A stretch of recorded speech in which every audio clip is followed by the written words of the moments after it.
Alors, la troisième responsabilité majeure d'un leader, c'est de pouvoir planifier.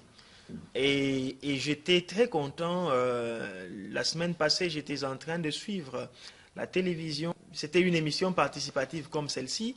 Et j'ai aimé qu'un participant ait dit que ne pas planifier, c'est planifier l'échec. Et ça, c'est vraiment la responsabilité, la troisième responsabilité majeure d'un leader. Un leader, c'est quelqu'un qui sait planifier. Lorsqu'il prend la décision, il vise quelque chose. Et lorsqu'il vise quelque chose, il a un plan pour arriver à ce quelque chose qu'il a planifié. Et lorsque un leader n'a pas planifié, les conséquences sont réelles. Elles sont désastreuses. Et pour illustrer ça, je vais vous partager un exemple d'une étude qui a été menée en 1979, en 1979 aux États-Unis, à l'université d'Harvard. C'est une étude qui a été présentée par un de mes coachs en stratégie de croissance d'entreprise et nous en avons discuté, expérimenté. Il y a une étude qui a été conduite à l'université d'Harvard, à l'école, au collège de Business Administration. Et cette étude s'est visée à vérifier les étudiants en master, en Business Administration, s'ils avaient des plans pour leur vie ou pas. Et en faisant l'étude, on est arrivé à regrouper les étudiants en 3 catégories selon les réponses qu'ils avaient données. Et selon les 3 catégories, il y a eu 13% des personnes qui avaient des objectifs et un plan vague pour leur accomplissement qui était dans leur tête. 84% de ces personnes n'avaient pas du tout d'objectifs et n'avaient même pas un plan pour poursuivre ces objectifs-là. Et 3% seulement des personnes avaient des objectifs clairs pour leur vie et un plan pour pouvoir les réaliser. Et ce plan-là était même à l'écrit. 10 ans après, en 1989 plutôt, on vient retrouver encore cet échantillon d'étudiants pendant qu'ils étaient déjà dans la vie professionnelle.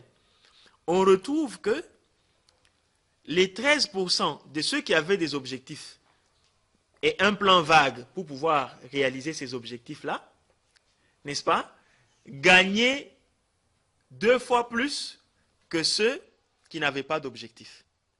Et très surprenant encore, on va se réaliser que les 3% qui avaient des objectifs clairs et à l'écrit gagnaient 10 fois plus que le 97% des autres participants qui restaient.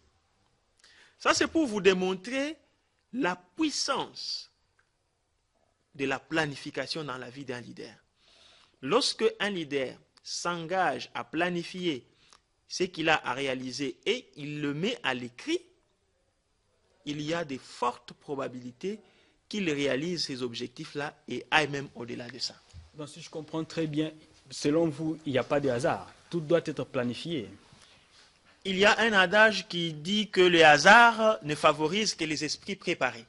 Ça veut dire que si le hasard arrive dans votre vie, il y a de fortes chances que ce hasard puisse être venu sur base d'une planification que vous avez faite. Pourquoi?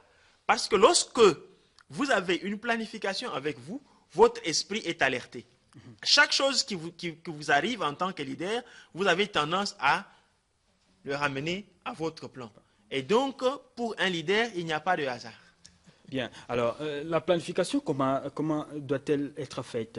C'est une planification à court, à moyenne ou à long terme par rapport à certains objectifs qu'on s'est assignés ou on va planifier des choses comme ça? Alors, toute planification pour un leader vraiment doit être à court, à moyen et à long terme. Donc, lorsque un leader fait la planification, il doit s'assigner des objectifs à court terme avec des indicateurs, des mesures bien précis et il doit s'assigner aussi des objectifs à moyen terme et des objectifs à long terme.